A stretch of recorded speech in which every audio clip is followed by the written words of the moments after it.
Hello, friends, and thank you as always for visiting the Legend Sports Universe YouTube channel, Legend Sports Universe, where legends play forever.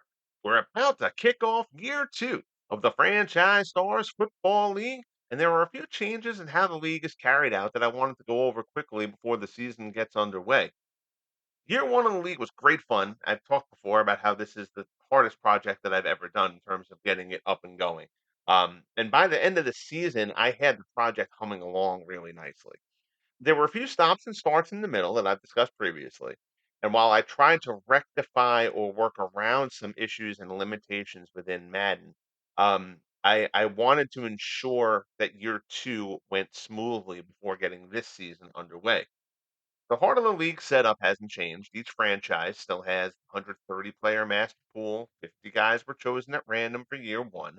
The remaining 80 will be chosen over time via the rookie draft, giving the FSFL more of an evolution feel, a much deeper player pool than is traditionally done in franchise stars type projects. I continue, as with all my projects, to develop all the player ratings myself through systems I've developed over 25 plus years of doing roster creation across all these different games.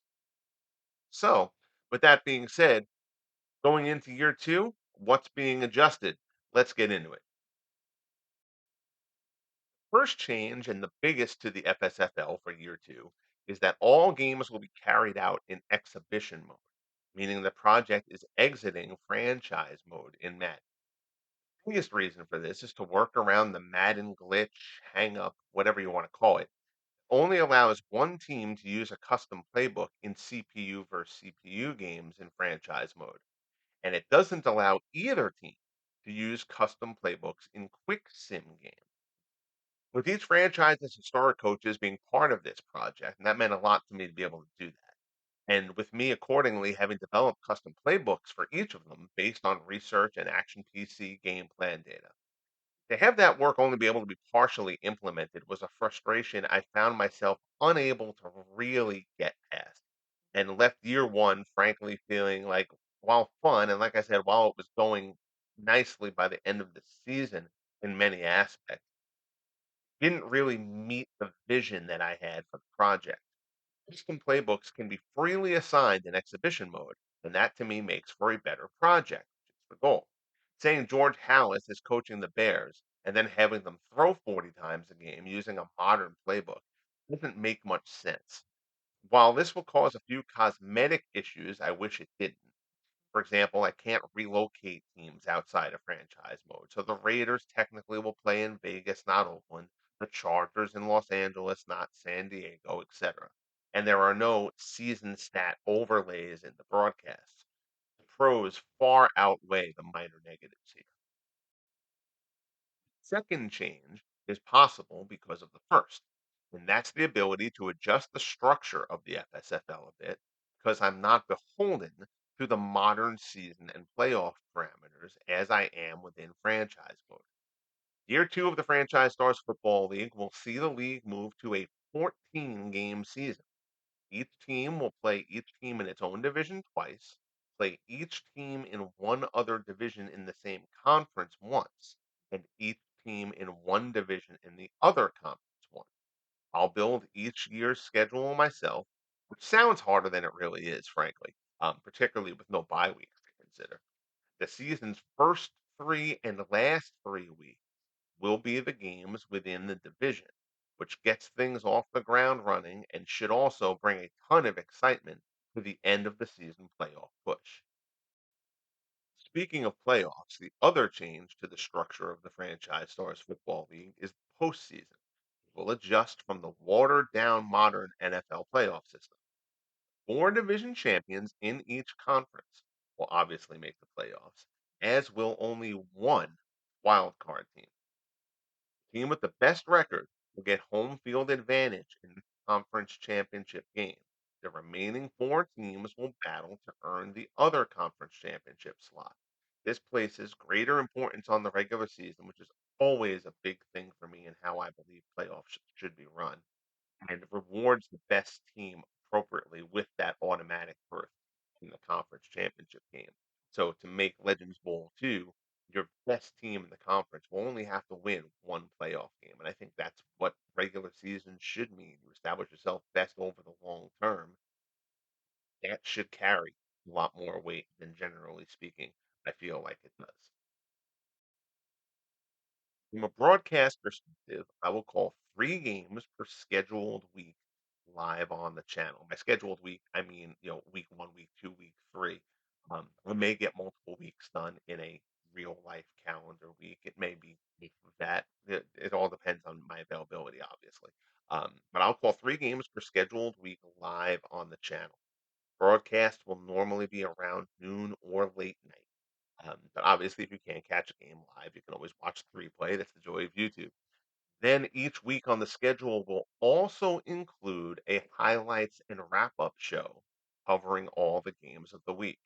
That will, by editing necessity, be pre recorded rather than live and should run about the length of a single live game broadcast, between an hour and 90 minutes.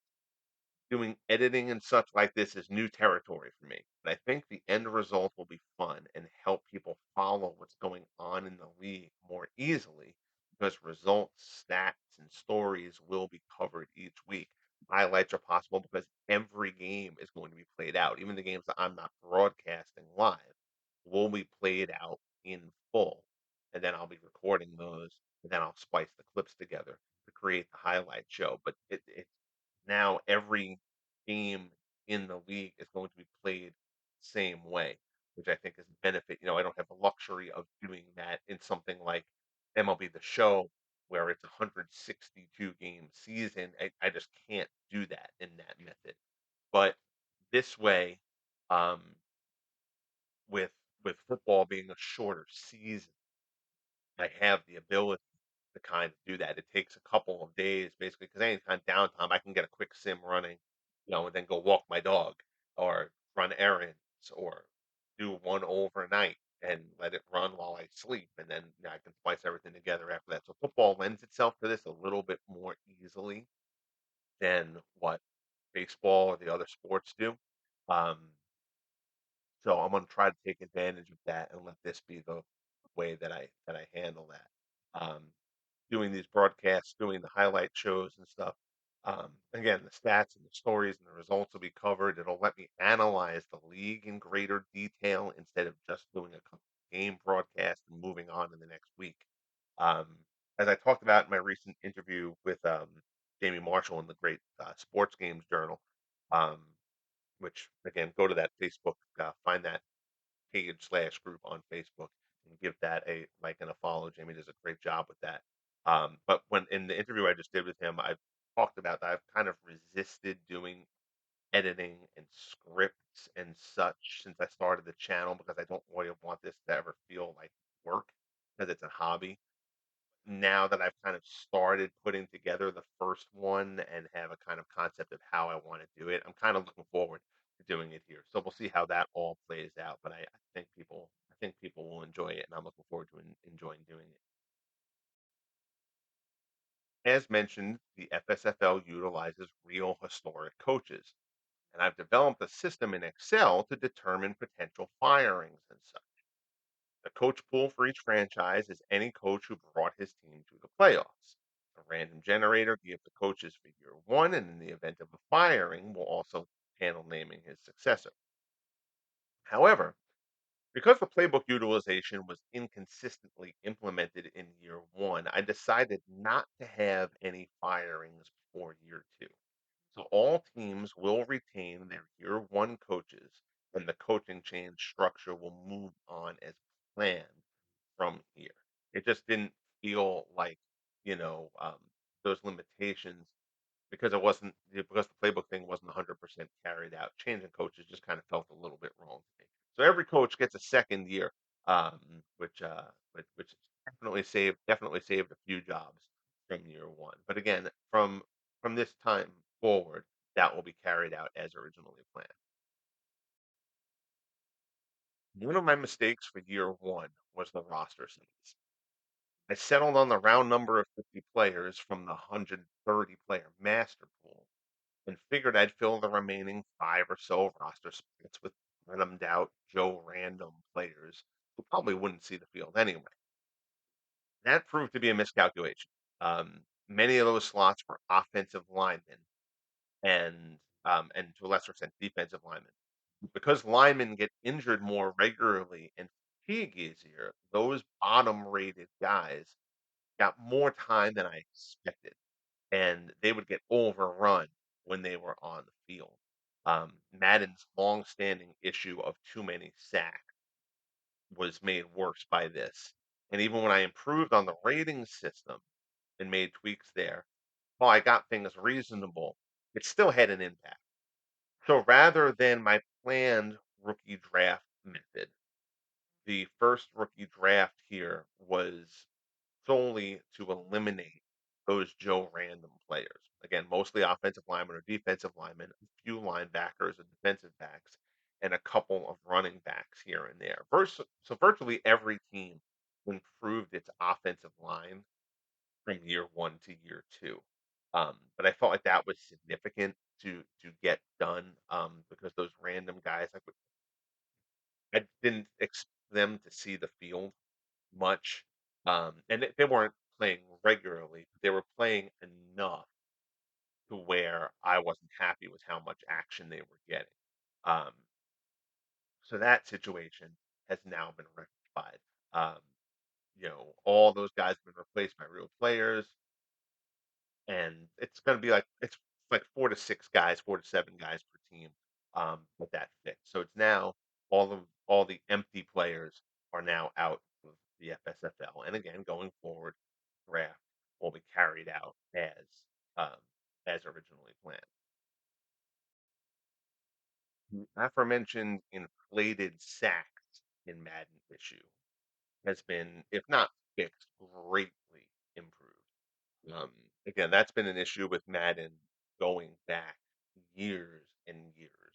Um, and again, particularly in CPU versus CPU games, there's just too many sacks in games that are played out. And EA being EA has just never fixed it. It's just one of those things that they just haven't cared about. Um, which is just something to rant about for another time. I've brought this up before. I'm not gonna go beating that horse in this. I wanted to get through this one fairly quickly. Um, the combination of adjustments that I made to defensive line speed, plus filling the offensive line gaps covered by the randoms that I just mentioned, and more nuanced playbooks, both offensively and defensively, creating much better results in this area. You'll still get teams loaded with great pass rushers, Vikings with Page and Eller and Randall, and the Chargers with Leslie O'Neal and Ernie Ladd and Fred Dean, and the Steelers, um, Elsie Greenwood and Cameron Hayward. Um, you know, they may have the occasional 5 sack. The team may get 5, 6 sacks on an occasion. They will be rare rather than regular, like they were in played out games for a good portion of last year. Um, Two big reasons for this issue in Madden, which like I said, still haven't fixed on their own. Raw foot speed of defensive linemen is too high, um, and outside blitzes don't get picked up nearly enough. And I may do a separate video going into this a bit more. Um, because I know other people, have fought with this struggle with Madden for years, and like I said, I feel like I've been able to really improve upon it. I will never say that it's perfect. One of the things I'm always looking for ways to continue to improve my projects, even though I like to think I'm really good at doing these ratings and systems and stuff like that. But there's always room to improve. Um, and but I don't want to go into all the details of those changes and what I did here. That'll be a separate video.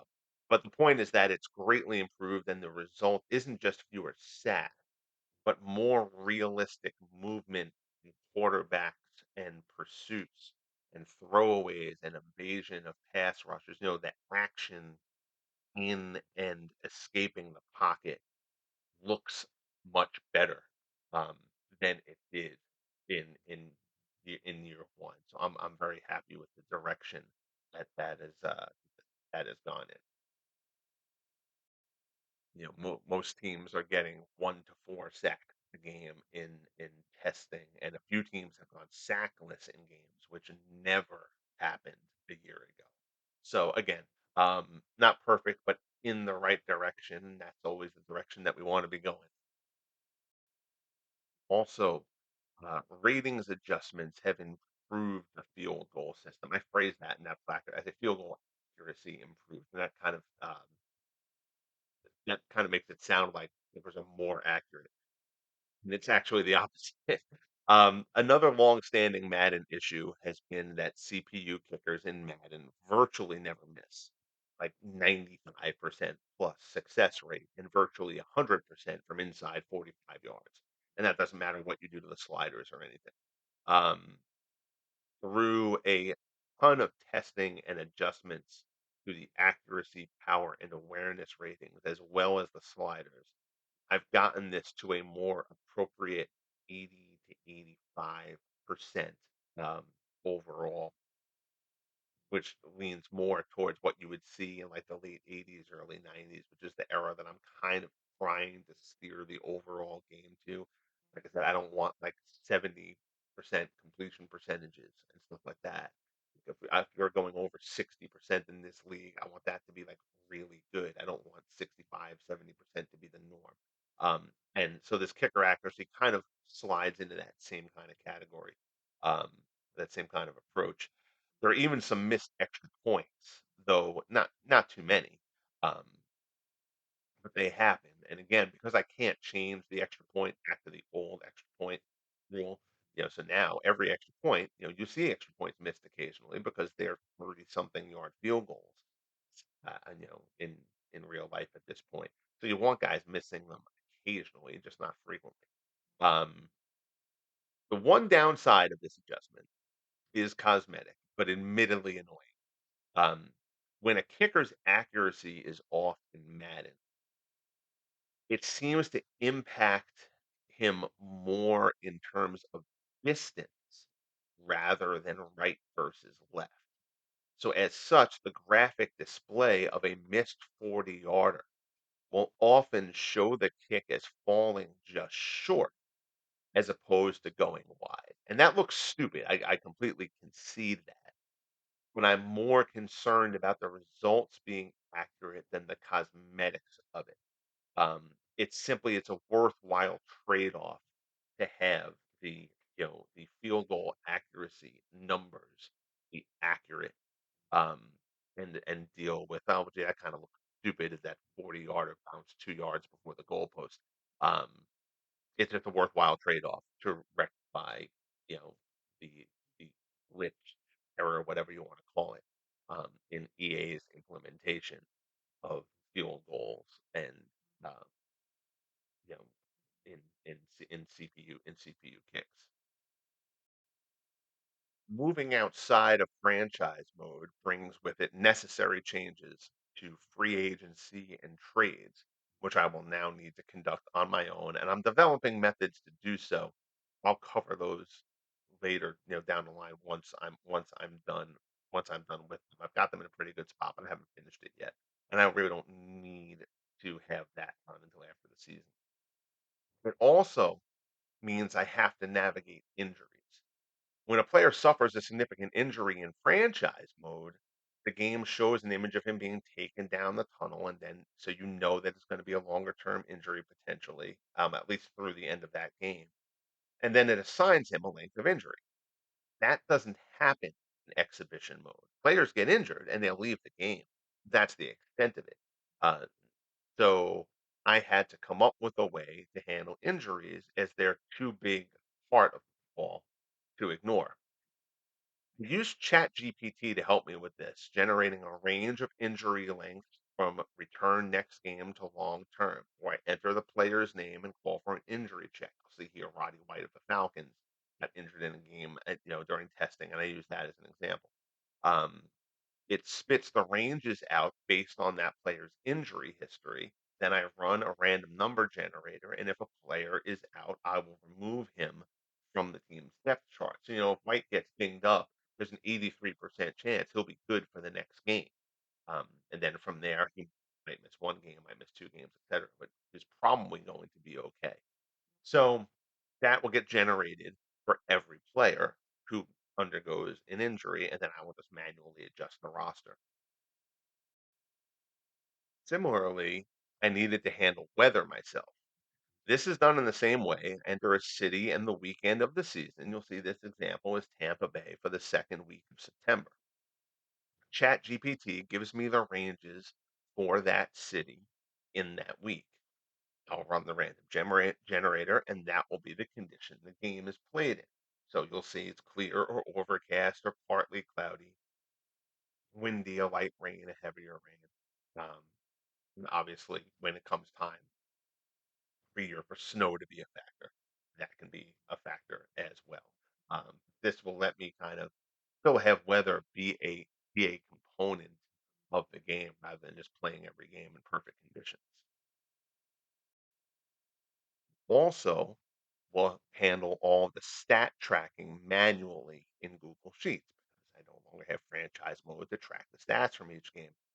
I was originally taking screen grabs of the end of game stats and feeding them into ChatGPT to read the text from the images in store. And it has the ability to do that. It can be a little bit glitchy. And I didn't want to run the risk of getting to, week 7 and having ChatGPT spaz out and I lose everything. So I just decided to enter the stats myself, which sounds more time consuming than it actually is, honestly. Um, I basically take screen grab images, I save them to Google Drive, and I have a laptop for work and my home PC. Um, and so I can look at the info on the one computer and enter it on the other and I type fast. So I mean, I can you just kind of get into a data entry kind of rhythm there, um, and it actually goes by fairly quickly. So I will still be able to track all the stats and refer to stats during the season and post leaderboards and that kind of stuff during those weekly highlight shows and such. So stats will certainly still be tracked despite being out of the franchise mode. So when does year 2 kick off? It all begins Friday at noon, and it starts with the defending champion Oilers and the dynamic duo of Earl Campbell and Derrick Henry, backed up by a defense that gelled together into one of the FSFL's best in year 1 as they head to Indianapolis to face Burt Jones and the Colts, who went 10-7 a year ago but missed the playoffs on a tiebreaker. Now, Jones, the second rated passer in the AFC last season, behind New England's Tom Brady, will look to get the Colts over the hump in year 2. Hope you will join me for that one. Our other broadcasts for week 1, the Patriots and the Bills, the Rams and the NFC champion 49ers, and the Philadelphia Eagles and the New York Giants. Stay tuned for those game time announcements. I'll have those in the next couple of days, probably through the weekend, through Labor Day. Will get us through week 1 as year 2 of the Franchise Stars Football League kicks off. Thank you as always. Bang that like button if you haven't as of yet. Subscribe if you haven't as of yet. And most importantly, be good to each other. And we'll talk soon. The FSFL kicks off.